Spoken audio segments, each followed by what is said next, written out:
Ouais, j'arrive, j'essaye de faire des réglages, mais je sais pas. Ça bug, je crois. J'ai essayé Cool. d'enlever cette chose, mais j'ai réussi. Pas de souci. Donc, on est en direct. On va encore attendre. Bonjour à tous. Merci de venir. On attend encore 3-4 minutes pour les retardataires, pour voir quand est-ce que vous allez donc tous arriver. Ah, ça y est, ça arrive. Euh, donc, sur ce webinaire, on a en plus, enfin, franchement, c'est un très très gros webinaire où on va vous révéler un petit peu tout notre savoir-faire sur la façon dont on crée des campagnes pour acquérir des franchisés dans le monde dans le secteur de la franchise, quoi. Donc ça va vraiment être cool. On vous remercie. Vous avez tous répondu, enfin, on a pas mal de personnes qui ont répondu présent. On sait pourtant que le mois de décembre est pas toujours le meilleur mois pour faire des webinaires. C'est prouvé par nos stats. Mais ce webinaire-là, on va le faire là maintenant tout de suite, dans une petite minute. Et je vais entre-temps commencer à partager mes slides.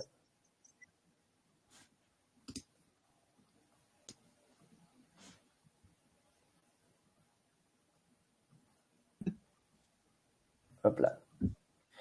Alors, je ne sais pas si vous voyez bien mon écran. Je vous laisse pour le coup mettre un petit message sur le chat si vous voyez bien mon écran.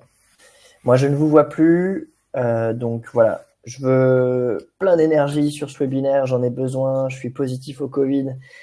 Pas bien la forme. Donc envoyez-moi de l'énergie. On a besoin de ça. Et en soi, on va vous restituer justement en échange tout notre jus de cerveau, la façon dont on crée aujourd'hui des social ads sur des réseaux comme Facebook, LinkedIn et autres pour justement aller chercher des candidats à la franchise. Voilà. Alors, on va vous expliquer pourquoi c'est important de faire des campagnes de ce type-là. Lola, qui est notre chef de projet, qui pour sa première fois se présentera bien sûr, mais pour sa première fois est présente sur ce webinaire. On a toujours quelque part par ici Lisa, notre petite voix. Est-ce que Lisa, tu nous entends? Est-ce que tu es là? Oui, je suis là. Je suis présente. Lisa, la voix des webinaires d'Everfruit, voilà. Donc, franchement, ce webinaire, il va vraiment être cool. Je trouve qu'on va même vous dévoiler un petit peu trop, mais c'est cool. Si ça peut vous aider à améliorer justement vos campagnes d'acquisition dans le monde de la franchise, c'est toujours avec plaisir qu'on le fait, puisque c'est notre mission de vous accompagner en ce sens. Allez, il est presque 5, on va attaquer pour le coup. Juste 2 secondes, Mehdi, je te coupe. Je crois qu'il y a un petit écho avec Lola, donc peut-être Lola, si tu peux te mettre sur mute quand Mehdi parle. Désolée. Ouais, alors petite astuce pour ça, effectivement, c'est les écouteurs que Lisa et moi utilisons, puisque ça évite les échos. Mais c'est pas grave. Continuons, donc c'est parti. Alors, nous avons là aujourd'hui sur ce webinaire 2 invités. Donc Lola va se présenter dans une petite seconde. Moi, vous me connaissez, mais je vais pas forcément. Enfin, je me représente rapidement. Donc, je suis le fondateur d'Everfluid Digital. Everfluid, c'est la première agence de growth marketing pour les réseaux de franchise. On accompagne aujourd'hui près d'une trentaine de réseaux ou avons accompagné sur la brique suivante, qui est l'acquisition, enfin la structuration de la brique marketing franchise pour aller chercher des candidats à la franchise. Donc pour séduire, convaincre et rassurer, enfin voilà. Et surtout la mise en place de campagnes d'acquisition. Voilà. Donc Lola, je te laisse te présenter. Tu es en mute, mais je te laisse te présenter si tu peux. Oui, bah écoute, j'ai essayé de mettre mes écouteurs, mais ça fonctionne pas. En même temps, tant pis pour les écouteurs. Merci pour l'intro, Lydie. Donc du coup, moi, je suis Lola. Ça fait presque 2 ans maintenant que je suis chef de projet chez Everfruit. Donc enfin, à mon actif, je pense accompagné plus d'une vingtaine d'enseignes à ce stade. Et aujourd'hui, je continue d'en accompagner plus d'une dizaine au total. Et du coup, voilà, enfin, moi, je suis l'interlocutrice privilégiée pour les enseignes pour mettre au point les stratégies et faire le pilotage notamment des résultats de manière quotidienne ou hebdomadaire avec eux pour ajuster les stratégies, notamment sur l'acquisition des franchisés sur les canaux d'acquisition qu'on gère, que sont aujourd'hui, on va voir Facebook et LinkedIn, mais on en a également d'autres et les autres services également. Top, impeccable. Merci Lola. Ok, donc le sommaire de ce webinaire, déjà, on va vous expliquer ce que c'est que les social ads. On va aussi vous expliquer comment elles peuvent vous aider à développer votre réseau. On pense souvent d'une manière très traditionnelle que on sous-estime d'ailleurs le nombre de canaux qu'on peut exploiter pour aller chercher justement des candidats à la franchise. Donc on va vous expliquer tout ça. Là, aujourd'hui, comme on reste sur des social ads, dans le cadre de ce webinaire, on s'est focalisé sur 2 canaux principaux qui sont LinkedIn et Facebook. Et donc on va vous expliquer comment choisir les deux, ou l'un ou l'autre, ou les deux. Voilà. Et puis, on vous expliquera comment créer, toute la méthodologie pour créer des social ads qui performent, qui vont vraiment être percutantes et qui vont fonctionner pour aller faire la génération de leads. Voilà. Pour finir, on vous expliquera comment mesurer la performance de vos social ads parce que il est très important de savoir, d'avoir on va dire des indicateurs pour être sûr que votre stratégie fonctionne bien. Et ça, c'est une chose que l'on vous expliquera à la fin. Voilà. Donc, pour commencer, comme on fait à chaque fois, on a vraiment besoin que vous nous disiez qui vous êtes. Est-ce que vous êtes un responsable de développement, un responsable marketing, fondateur d'un réseau ou autre? Pourquoi? Parce que ça va nous permettre d'adapter notre discours. Et ça, c'est une chose qu'on aime bien faire. On aime bien être dans la personnalisation. Donc, voilà. On ne veut pas que ce soit une communication descendante uniquement. Donc, prenez le temps dans le chat nous répondre à ce petit sondage que Lisa va vous lancer. Je ne sais pas si c'est un sondage ou un... Oui, c'est bon, c'est lancé. Super, merci Lisa. On prend 10 petites secondes pour ça. Encore une fois, c'est important pour qu'on puisse savoir comment adapter notre discours. Tu nous dis, Lisa, quand on a la réponse à ces questions. Oui, alors on a 50% de responsables marketing, 33% responsables développement franchise et 17% fondateurs, fondatrices. Top. Ah bon, alors là, on va pouvoir s'amuser. Ça, c'est top. Pourquoi? Parce qu'on va pouvoir parler peut-être un peu plus marketing, on va pouvoir parler peut-être un peu plus factuel aux devs, pour tous ceux qui sont au développement, des enseignes. Et bien sûr, les fondateurs et autres vont bien sûr comprendre tout ce qu'on dit. Donc, merci d'avoir répondu à cette question. C'est cool. Ça va vraiment nous aider. Allez, c'est parti. Donc, premièrement, social ads. Alors, on va, tout au travers de ce webinaire, éviter d'utiliser trop d'anglicismes. C'est vrai qu'on a cette fâcheuse manie à en utiliser beaucoup. On va éviter d'en utiliser trop.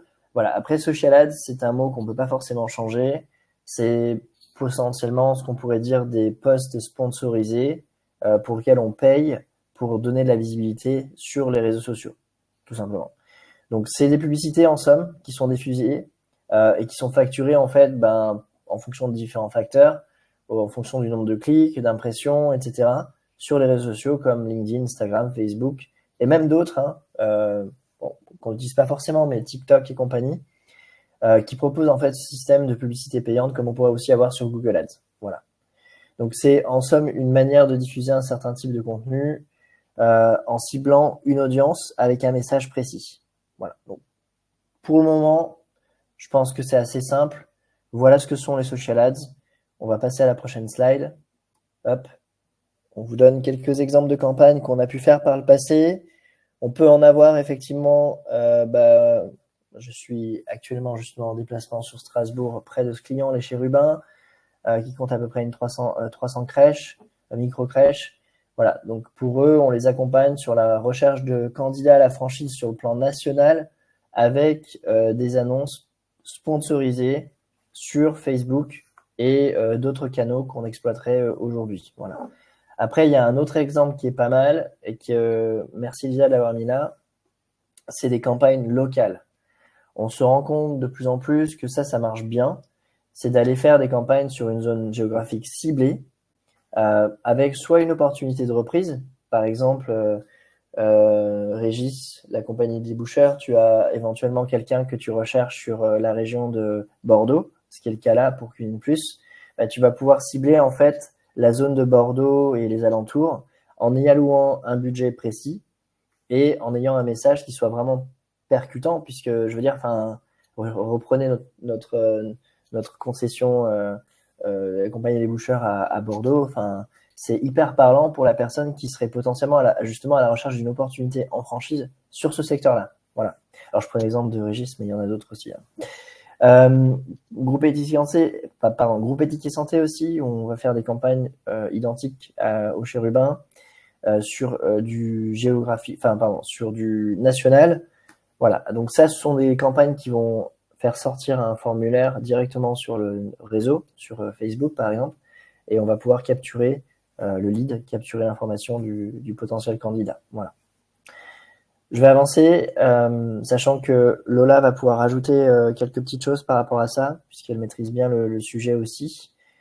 On va avant toute chose passer à un sondage et on va vous demander si déjà vous avez mis en place chez vous des campagnes social ads pour votre réseau de franchise. Est-ce que vous avez déjà essayé ou juste répondre déjà à cette question, puis après on fera un petit retour d'expérience, voir un peu comment ça s'est passé pour vous.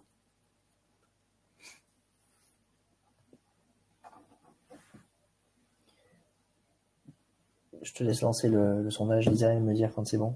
Ouais, j'ai lancé le sondage, on attend un petit peu pour les réponses.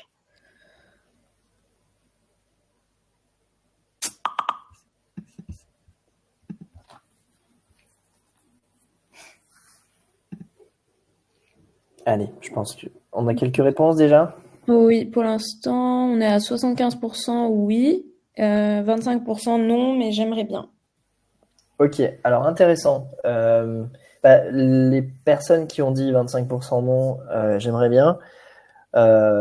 Oui, bon, c'est un webinaire commercial, on va tout de suite vous prospecter après ce webinaire, on va vous appeler, on va vous harceler, et puis on va vous proposer de travailler avec nous. Je rigole.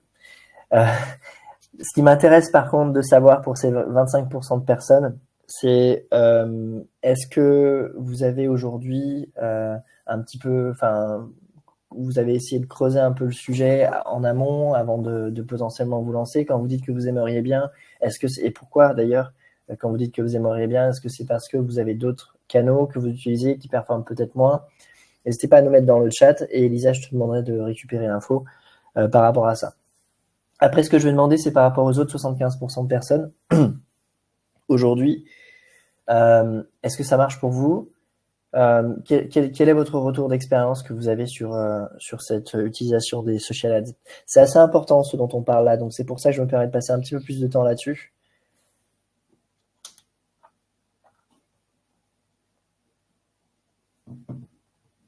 Si tu me dis, Lisa, si on a quelques réponses dans le chat. Pour l'instant, on a une réponse d'Elodie. Bonjour, cela ne fonctionne pas pour moi. D'accord. Quel canal et quel type de réseau, pour le coup? Si vous voulez nous dire, Elodie. Après, ce qu'on peut faire aussi, c'est que s'il y a des réponses par rapport à ça, on pourra revenir à la fin du webinaire parce que, en fait, cette question, elle est super importante. Aujourd'hui, il est crucial que vous diversifiez vos canaux d'acquisition, vos sources d'acquisition de candidats. Et on a souvent, pour demander à Lola, Lola, c'est le cas d'un cuisiniste qui est venu nous voir et qui nous a dit, nous, on a essayé, ça n'a pas marché pour nous. On voit pas vraiment pourquoi on le referait avec vous, quoi. Et c'est en décortiquant un petit peu la structure des campagnes, etc., qu'on s'est rendu compte qu'il y avait peut-être des petites choses qu'on pouvait faire différemment. Et c'est comme quand on tire avec un canon, quoi. Si on a 1 degré d'écart sur la trajectoire, on va en bout de course se retrouver avec 10, 15, 30 degrés d'écart. Voilà. Donc c'est pour ça que je vous posais cette question. Est-ce qu'il y a une réponse, Lisa? En fait, c'était par rapport au sondage pour Elodie, mais on a 2 autres réponses. Donc de Mélissa, manque de connaissances techniques pour lancer les campagnes, plus des questions du type quel réseau utiliser, quel budget. Et après, une réponse de Célim, compagnie des déboucheurs, retour mitigé, des leads pas très qualifiés, voire pas du tout qualifiés sur Facebook. Ok, ça marche. Bon, alors on a un peu de tout là, et c'est des bons retours, et on vous remercie de les avoir fournis. Encore une fois, ce webinaire, il est pour vous. On a passé énormément de temps, surtout Lisa et le reste de l'équipe, sur la préparation de ce webinaire. C'est un temps où vous pouvez nous poser des questions, vous pouvez repartir avec, pas notre savoir-faire, mais repartir un petit peu avec des infos qui pourraient vous permettre de performer mieux. Donc, n'hésitez surtout pas. Le retour de Célim est intéressant. Il y a aussi le retour de Elodie et Mélissa. On va revenir dessus dans quelques minutes, peut-être plus à la fin du webinaire. Mais cette question est relativement importante. Et je vous rassure, il ne faut pas décourager. Même si Facebook, par exemple, génère des leads qui sont moins qualifiés que la moyenne, il y a toujours quelque chose qu'on peut faire dessus et on va vous expliquer tout ça. Allez, c'est parti. Donc,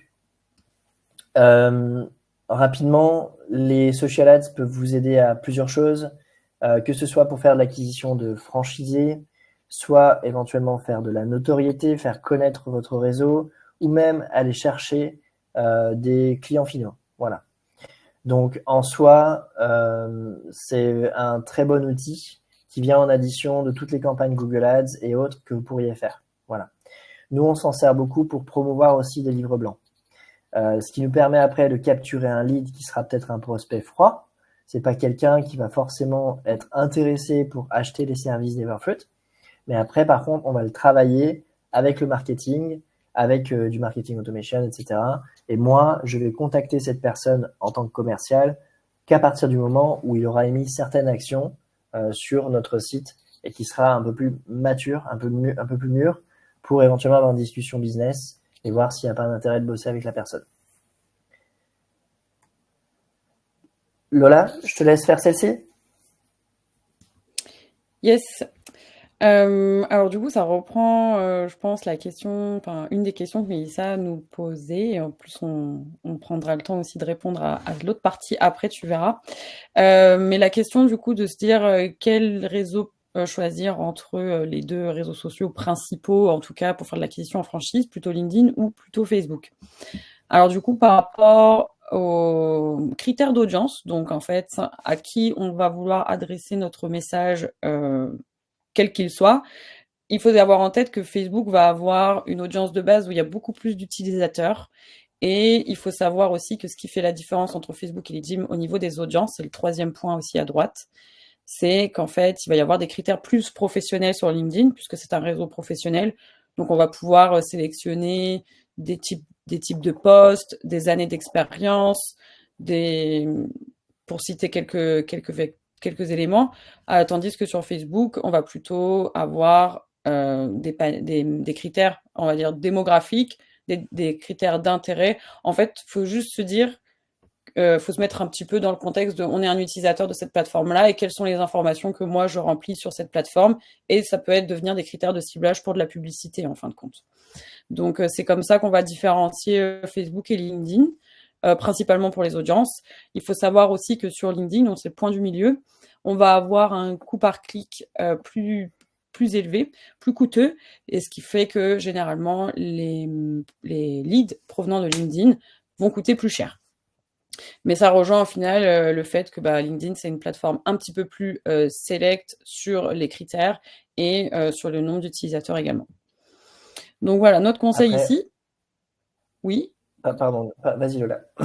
Juste pour finir, notre petit conseil ici, c'est que surtout, en fait, il n'y a pas non plus de tout noir, tout blanc et de vérité vraie. Il faut vraiment se prendre, chaque cas est particulier en fin de compte, puisque il y a des réseaux, on le constate, qui vont payer leur lead sur LinkedIn 2 fois moins cher que le marché, tandis que d'autres vont les payer 2 fois plus cher. Il y a plein de critères qui rentrent en compte. Et donc, pour ça, il faut quand même, je pense, en fonction de ça, faire un bilan soi-même, tester les deux si on le peut, et voir un petit peu les résultats qui ressortent par rapport à ce qui va être vos indicateurs de performance et la qualité, surtout la qualité des leads obtenus, puisque c'est ça qui prime de toute façon. Donc, si vous êtes prêt à les payer plus cher, peut-être que LinkedIn pourrait être une bonne solution dans tous les cas. Après, pour résumer, voilà, aujourd'hui sur Facebook, on va se retrouver avec une qualité de lead qui va être sur un ratio de 1 prospect sur 7 à peu près qualifié sur Facebook. Et sur LinkedIn, on sera plus près du 1 pour 3 ou 1 pour 4. Après, voilà, les coûts par lead sont beaucoup plus élevés sur LinkedIn d'ordre général que sur Facebook. C'est-à-dire LinkedIn, on va se positionner autour de 200 € par lead, alors que Facebook, on sera plus autour de 30-40 € par lead. Donc, en tant que responsable marketing, vous devez vous dire que vous avez un budget mensuel qui vous est alloué pour faire de l'acquisition. Donc, c'est comment vous allez faire pour optimiser ce budget au maximum. Alors, bien sûr, on n'est pas là pour faire du volume, mais et pas de qualité. Mais voilà, le but du jeu, c'est d'avoir un bon ratio entre le volume et la qualité avec le budget qui vous est donné. Donc voilà, aujourd'hui, si vous n'avez que par exemple 400 ou 500 euros par mois, allez vous positionner sur LinkedIn, ça va être compliqué, quoi, hein, à 200 euros le lead. 2 leads par mois, ça va être compliqué à convertir. À la fin de l'année, ça fera 20 leads. Donc c'est pas forcément voilà, faut juste réfléchir dans ce sens-là. Voilà. Alors, comment créer des social ads qui performent? Bah, effectivement, hein, il y a toute une stratégie derrière qu'on va vous expliquer, que Lola aussi va vous expliquer. C'est toute une méthodologie en fait, c'est-à-dire qu'il y a tout un procédé qu'il faut respecter pour pouvoir justement faire les choses correctement. Ce n'est pas que le fait d'être présent sur Facebook, et c'est peut-être une des raisons pour laquelle Elodie ou Mélissa, ça n'a pas nécessairement hyper bien fonctionné, c'est qu'il y a un énorme travail préparatoire à faire en amont avant de se positionner sur les social ads. Donc c'est bien d'être présent sur les plateformes, de faire un visuel, une petite annonce, enfin, un petit message, etc. Mais il y a un gros travail en amont à faire qui permettra de faire en sorte que l'après, c'est-à-dire les campagnes que vous ferez tourner, vont performer. Donc on vous explique comment faire. Oui, alors du coup, ça découle un petit peu de la slide précédente. Il faut définir vos objectifs. Le plus important, c'est de savoir qu'est-ce que vous voulez ressortir de cette communication, enfin de cette publicité surtout. Est-ce que vous voulez gagner en notoriété, attirer plus de clients, générer des candidats à la franchise? Bon, je pense que c'est ce qui nous intéresse le plus aujourd'hui. Mais on a également promouvoir un événement. En effet, nous, pour nos clients et pour nous-mêmes, c'est un vecteur de publicité quand on organise, par exemple, des webinaires comme aujourd'hui, ou pour promouvoir la participation à des salons. C'est également quelque chose qui est possible de faire pour, au final, sensibiliser l'audience qui nous intéresse de venir à notre rencontre. Donc ça, c'est voilà, définir vos objectifs, soyez clairs sur quel est... et choisissez-en qu'un seul. Voilà, c'est ça. Choisissez votre objectif, choisissez-en qu'un seul pour votre campagne. Cool.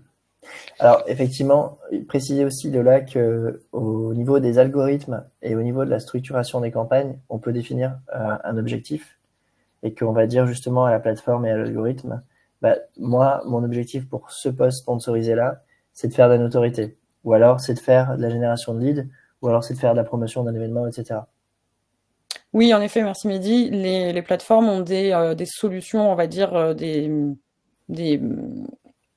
formats de campagne adaptés en fonction de vos objectifs, et c'est quelque chose que vous pourrez directement paramétrer au sein de votre campagne au moment de la créer. Et comme ça, l'algorithme, en effet, va vous permettre de maximiser les efforts pour servir votre objectif. Cool. Donc effectivement, voilà, déjà, c'est ça qu'il faut tenir en compte. Si vous mettez un objectif de notoriété sur un post sponsorisé que vous voulez en fait faire la génération de leads, déjà là, il y a un problème. Donc quand je dis qu'il y a un gros travail préparatoire, c'est aussi sur la structuration et le paramétrage des campagnes. Puisque au final, ce que vous faites, c'est nourrir un algorithme qui va vous permettre de vous mettre en avant auprès du bon candidat qui sera susceptible de cliquer sur l'annonce et de soumettre une candidature. Donc, à votre avis, aujourd'hui, et ça c'est un gros problème encore une fois dans beaucoup de réseaux qu'on a accompagnés ou avec lesquels j'échange aujourd'hui, il y a beaucoup de réseaux qui mettent trop peu de budget, et ce qui fait que en fait ça fait un effet où on cherche à se battre par exemple, et au lieu de mettre un coup de poing, on fait comme ça, quoi. Voilà. Donc si on fait comme ça, ça va être difficile de faire mal, quoi. Voilà. Donc il y a quand même un minimum de budget à mettre. Et donc, du coup, je vous pose la question suivante. À votre avis, quel est le budget mensuel minimum recommandé pour faire des social ads dans notre secteur aussi? Il faut en tenir compte, ça aussi, du monde de la franchise. C'est un secteur un petit peu fermé, un peu autiste, où c'est pas facile de vraiment... Enfin, moi, j'ai déjà eu affaire à des agences de l'extérieur qui ne venaient pas du monde de la franchise et qui, justement, avaient pas de visibilité, qui étaient aveuglés, en fait, sur ces critères-là, sur le fait qu'on est dans le monde de la franchise. Donc du coup, on va avoir des coûts d'acquisition qui seront différents, on va avoir des stratégies d'acquisition qui sont différentes, et du coup, il va falloir des budgets différents. Donc, à votre avis, quel est le budget minimum recommandé pour faire des social ads dans notre secteur? Lisa, je te laisse dire quand tu as des réponses. Oui, je vais attendre quelques secondes de plus, si le sondage a bien marché pour tout le monde.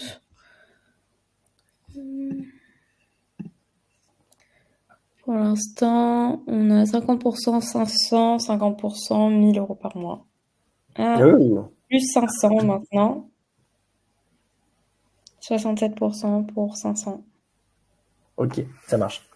Donc le calcul, il est simple. Tout à l'heure, je vous ai donné 2 indicateurs. C'est le coût d'acquisition d'un lead sur Facebook et le coût d'acquisition d'un lead sur LinkedIn. Donc, si demain, vous voulez vous positionner sur LinkedIn et vous mettez 500 euros, si vous faites 500 divisé par 204, je crois, c'est ça, pour ce mois-ci, on était à 204 par lead. Donc, 500 divisé par 204, on a 2,45 leads. Donc, avec 2 leads par mois, ça va être compliqué. Dans le monde de la franchise, c'est les coûts d'acquisition qu'on observe. Si on va sur Facebook, par contre, on va être à peu près à 39 euros par lead. Donc, on va faire 500 divisé par 39. Là, c'est peut-être un petit peu plus jouable. On est à 12 leads par mois. Les 12 leads par mois sur un ratio de 1 pour 7, donc divisé par 7, on va avoir encore une fois des ratios qui seront trop faibles. 1,83. 2 leads à peine sur Facebook et 2 leads à peine sur LinkedIn. Donc, effectivement, aujourd'hui, le budget minimum recommandé se posera peut-être plus proche des 1000 euros par mois que des 500 euros par mois. Et c'est donc l'objet de la prochaine slide, pour le coup. Je te laisse faire, Lola. Yes. Voilà, comme disait Mehdi, pour établir votre budget, il va falloir regarder regarder différentes parties. Donc vos objectifs, donc ça c'est par rapport à ce qu'on a évoqué sur la slide d'avant. Les statistiques, donc c'est à la fois par rapport à vos statistiques internes, mais sinon les statistiques du secteur. Donc là, Mehdi vient de vous les communiquer. Nous, pour la franchise, pour le secteur de la franchise, c'est les coûts d'acquisition qu'on constate cette année. Et après, votre coût par lead va être défini en fonction des tests que vous réaliserez en premier lieu. Le coût par lead va être donc régi par différents éléments, notamment le fait si vous êtes sur un secteur niche de la franchise ou pas. Cela peut avoir un impact. Il y a aussi la saisonnalité. Il ne faut pas oublier qu'il y a des temps forts dans l'année où on va avoir des périodes où le lead vont coûter un peu moins cher qu'à d'autres périodes. Donc, ça peut aussi avoir un impact sur votre coût par lead. L'idéal, de toute façon, c'est d'avoir un regard sur 12 mois, sur une année glissante, et d'avoir pu être en mesure de faire un test et de regarder un petit peu s'il y a des périodes de saisonnalité qui sont constatées à la fois sur vous et sur le secteur. Ça va être par exemple un premier indicateur qu'on peut regarder pour estimer un coût par lead. Et autrement, voilà, comme le disait Mehdi, on recommande 1000 euros minimum par mois par plateforme. Sur LinkedIn, vous pouvez même aller jusqu'à 1500 euros pour aller chercher vraiment de la performance. Ça serait vraiment l'idéal. Google et Facebook, on peut très bien s'en sortir pour 1000 euros par mois et avoir déjà une quantité de leads régulière, mais aussi aller chercher de la qualité. Alors après, si vous connaissez aujourd'hui vos coûts d'acquisition, c'est-à-dire votre coût par lead et certaines stats, nous, ça nous permet après de vous faire une estimation du budget qu'il faut allouer à ces plateformes. En soi, à l'heure actuelle, si vous ne connaissez pas vos coûts d'acquisition, il faut absolument partir sur un minimum de 1000 euros par mois par canal. Et après, pour certains réseaux, on a des bonnes surprises. Je vous prenais l'exemple de réseaux dans micro-crèches ou des choses comme ça. On va être sur des coûts d'acquisition peut-être un peu plus faibles. Donc, du coup, ils peuvent se permettre de mettre, ce genre de réseau peuvent se permettre de mettre un petit peu moins de budget. Mais voilà, moi, perso, j'ai toujours dit, quand j'ai commencé Everfruit, on ne prend pas le client si on ne peut pas mettre au moins 1000 euros par mois par canal. Voilà. Donc ça, c'est un premier point qui va jouer du coup sur le fait que la campagne va fonctionner ou non. Et ça, c'est un des plus gros points en fait. Ensuite, il y a un autre point. Et ça, c'est tout le travail préparatoire dont on vous a parlé tout à l'heure. Et donc, Lola va vous expliquer un petit peu de quoi il s'agit.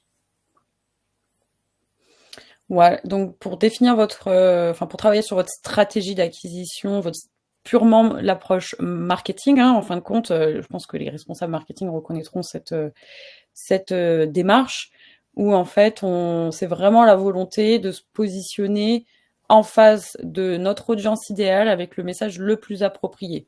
Ça va vraiment être un travail de fond sur, donc on appelle ça les personas, c'est l'idée de personnifier, d'idéaliser son candidat idéal et en fait de le comprendre, de se mettre à sa place pour être en mesure de lui apporter les réponses qu'il va rechercher quand il va être sur Facebook, sur LinkedIn et qu'il va chercher peut-être une opportunité.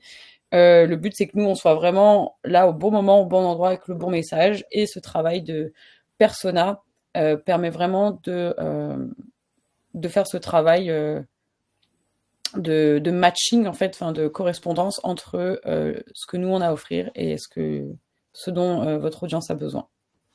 Alors, au travers de ça, il y a aussi une sorte de profilage qu'on essaye de faire. Alors, il y a une différence aussi entre ce que le réseau de franchise qui vient chez Everfruit recherche et ce que ce que j'essaie de vous dire là, c'est qu'on a souvent une dissonance entre ce que le client veut aller chercher comme candidat et ce que les candidats qui sont réellement intéressés par le concept. Et donc, au travers de quelques semaines et quelques mois d'accompagnement, en fait, on change la cible. On se rend compte qu'au fait, c'est pas nous, franchiseurs, qui allons définir à qui est-ce qu'on va aller chercher, mais plutôt s'intéresser à qui aussi on va séduire, quel type de candidat on va séduire. Et ça, c'est important. Après, bien évidemment, on peut apprendre avec des pincettes. On peut pas toujours faire comme on veut. Je veux dire, on n'est pas, on peut pas toujours prendre n'importe qui comme franchisé à bord du bateau. Donc voilà. Mais c'est important de passer par cette étape-là qui va permettre justement de définir le message, l'appétence du candidat, absolument tout ce qui va être nécessaire pour justement bien communiquer au travers de notre offre et de notre concept. Prochaine étape, ça va être justement la rédaction de vos campagnes. Et là, bon, c'est peut-être plus quelque chose d'ailleurs que Lisa, qui n'est pas là, mais qui est là juste en mode petite voix, pourrait vous donner plein d'infos puisque c'est elle en partie qui s'occupe de ça. Mais effectivement, il y a un réel enjeu sur la façon dont vous allez rédiger votre message. Aujourd'hui, si votre message n'est pas séduisant, vendre par les mots, vous avez dû en entendre parler, on peut facilement utiliser des mots, des verbes d'action, des choses qui vont faire que ça va pousser justement au clic et à la demande d'informations sur votre annonce. Lola va vous en dire un petit peu plus là-dessus. Oui, donc après avoir établi votre stratégie, on va avoir les 2 prochaines étapes qui sont donc la création de vos campagnes au niveau de la partie texte, mais aussi au niveau de la partie visuelle qu'on verra juste après.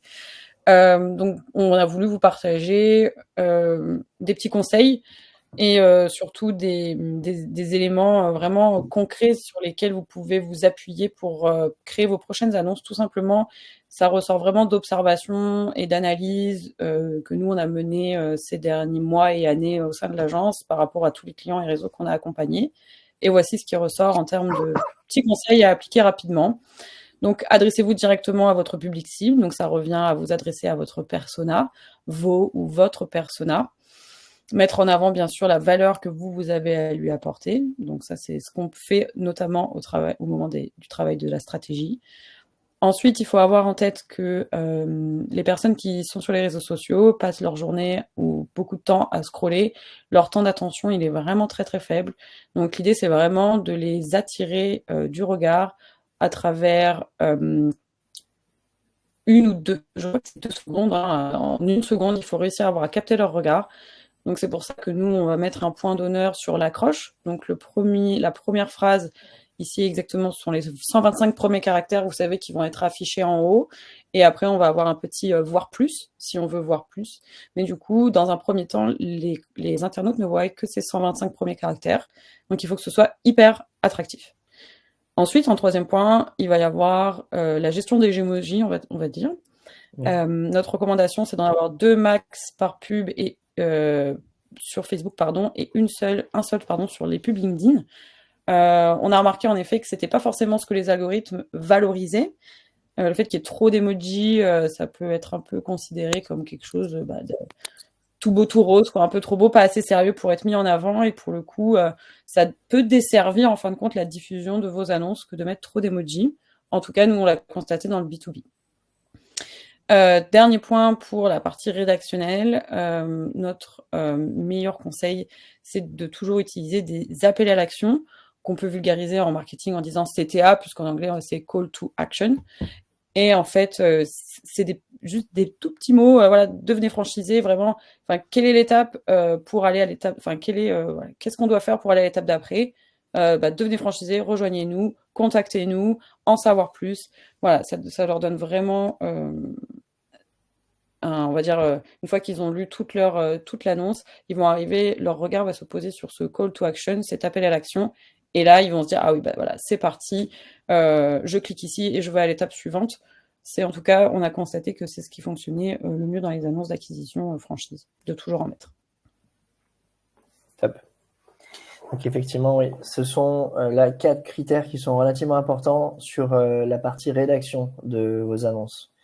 Donc voilà, c'est un gros point. Et un des gros points qui va avec le budget alloué, qui va avec ce qu'on a dit juste avant, la cible que vous allez définir. Toutes ces choses-là font que votre campagne va fonctionner ou non. Et la dernière étape, c'est bien sûr la partie visuelle. Donc je vais vite la faire rapidement, c'est assez rapide. Donc c'est de bien respecter certains critères qui sont donnés par les plateformes. Donc d'avoir un ratio au niveau texte-image qui soit respecté. Donc qu'il y ait 20% de texte sur votre image. Que les personnes, ou alors éventuellement qu'on mette en avant des personnes qui... Enfin, si vous voulez, le franchisé, le potentiel futur franchisé doit s'identifier au travers de quelqu'un, au travers de quelque chose. Donc, si vous mettez un gros sandwich Subway sur votre annonce, ça va être un peu plus compliqué que si vous mettiez éventuellement 2 coéquipiers de Subway. On s'y retrouve un petit peu mieux et on comprend ce que vous avez à proposer, quoi. Utilisez des mots forts aussi. C'est ce que je disais tout à l'heure. Des verbes d'action et des choses qui vont vous donner envie aux candidats de cliquer sur votre annonce. Et puis, bien sûr, de tester aussi différents formats jusqu'à trouver le format qui fonctionne le mieux pour votre réseau. Donc, différents formats, ça veut dire carrousel, vidéo, images statiques, stories, mais aussi format mobile ou format desktop. Parce que les plateformes aujourd'hui proposent les deux. Et en fait, nous, on se rend compte que des fois, de partir sur les annonces, sur des images mobiles, ça fonctionne mieux parce que justement, la plateforme va plus le mettre en avant sur des appareils mobiles que sur des appareils desktop, des ordinateurs fixes et portables. Voilà. Donc, la création des visuels est la 5e dernière étape qui est aussi important avant de mettre en place les campagnes, qui vont permettre du coup ces 5 principaux critères de s'assurer que votre campagne va fonctionner et qu'il y aura de la performance derrière. Voilà. Et puis, bien évidemment, il ne faut pas avoir peur de tester. Tester plein de choses, tester différents contenus, différentes stratégies, différentes audiences. Voilà. Aujourd'hui, dans le monde de la franchise, malgré tout, on est sur des taux de conversion qui restent très faibles. On est autour de 3-4%. Donc, le ratio que je vous donne là, c'est le nombre de leads reçus versus le nombre de leads qui ont signé, en fait. Donc, pareil, il y en a effectivement... il y a 3-4% de leads qui vont signer par rapport aux campagnes que vous allez faire. Donc, on reste sur des taux de perdition assez importants. Donc, il faut pouvoir tester au maximum pour optimiser au maximum. Voilà. Et puis, bien sûr, Lola va nous expliquer comment faire pour mesurer la performance de vos social ads. Donc, en fait, de connaître des indicateurs qui vont permettre de savoir si vos campagnes performent ou non.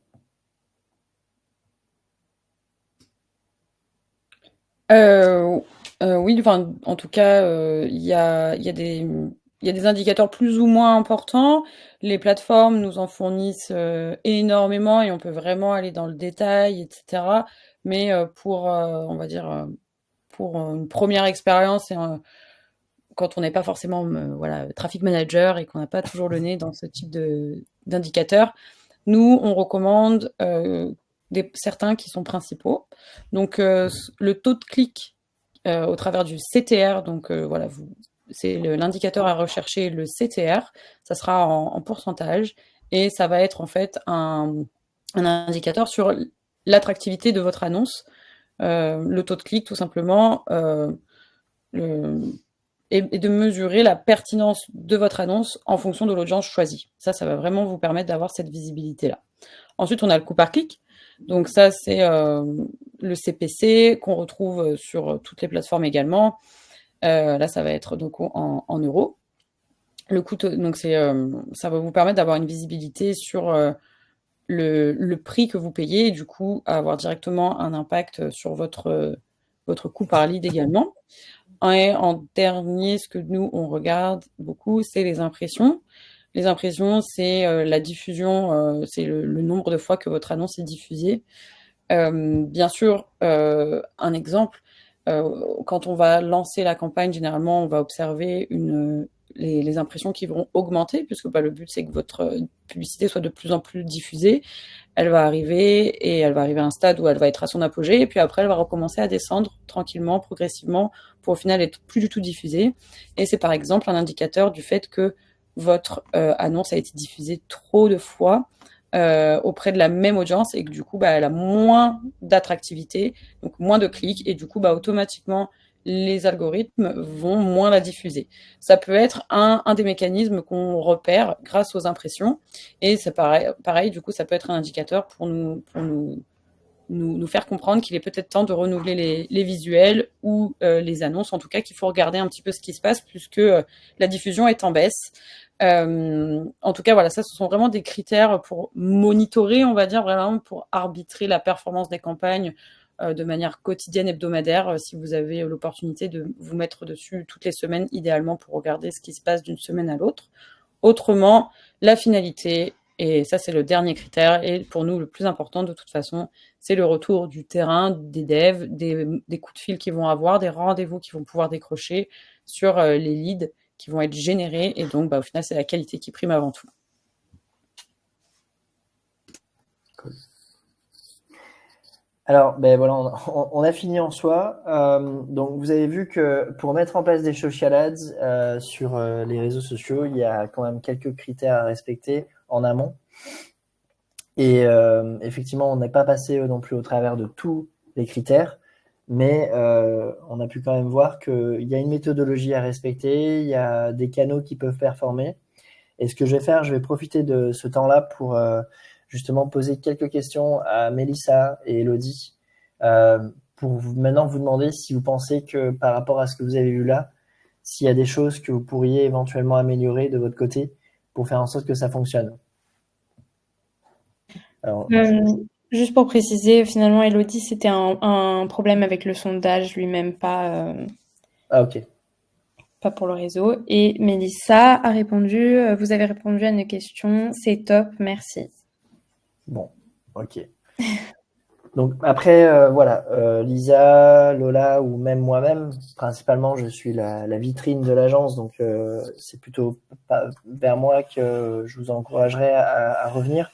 Mais n'hésitez pas à revenir vers nous si vous avez des questions par rapport au fait de savoir comment structurer vos campagnes, comment faire pour que ça performe mieux. Pas forcément pour chercher à vous vendre quelque chose, hein, mais vraiment pour vous partager de la valeur. C'est le but. C'est pour ça qu'Everfruit a été créé d'ailleurs. Donc n'hésitez pas à revenir vers nous et on sera ravis de vous donner toutes les informations dont vous avez besoin pour ça. Est-ce que vous avez des questions particulières? On se donne 3 minutes pour des questions. Si vous en avez, profitez-en. Et puis sinon, après, on pourra rappeler le Moi, je voulais en profiter pendant que certains envoient leurs questions, etc., faire peut-être juste un petit récap des différentes étapes qu'on a mentionnées, histoire de donner un petit peu le process de manière un peu simplifiée. Donc en premier, ce qu'on a vu, c'est définir votre objectif, définir votre budget en fonction de vos objectifs, définir vos personas, donc votre stratégie, ce qui va vraiment faire que vous allez produire un 4e point et 5e point, des bonnes annonces avec un bon copywriting et un bon visuel adapté à votre persona. Et après, en dernier, ça va être tester et mesurer. Tester, mesurer, tester, mesurer, tester, mesurer et recommencer. Absolument. Est-ce qu'on a des questions? Merci, Elodie.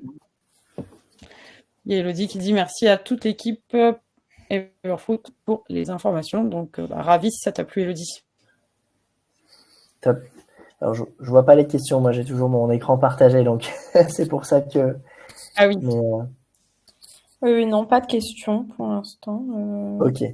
Bon, ça marche. Écoutez, si vous en avez, n'hésitez pas à revenir vers nous, que ce soit sur LinkedIn, vous pouvez me contacter sur LinkedIn, vous pouvez me contacter par mail, via notre site aussi, il n'y a aucun problème. En tout cas, merci d'avoir été présent sur ce webinaire aujourd'hui. Et j'espère que vous avez pu avoir toutes les informations que vous vouliez, que ça vous a apporté de la valeur.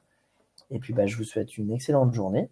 Je pense qu'on peut wrapper le webinaire et puis se retrouver en 2024, dès janvier, je pense, ou même février, mars. On va voir comment on s'organise. On est en train de clôturer la stratégie pour 2024. Mais vous serez informés en amont de potentiels webinaires très cool. On a plein de belles choses qui arrivent sur 2024, des nouveautés sur la façon dont on aborde le contenu. Donc, avec grand plaisir, on vous communiquera tout ça quoi qu'il arrive. Voilà. Merci à tous pour votre participation. Excellente journée. Ça Merci marche. à tous. Merci. Au revoir.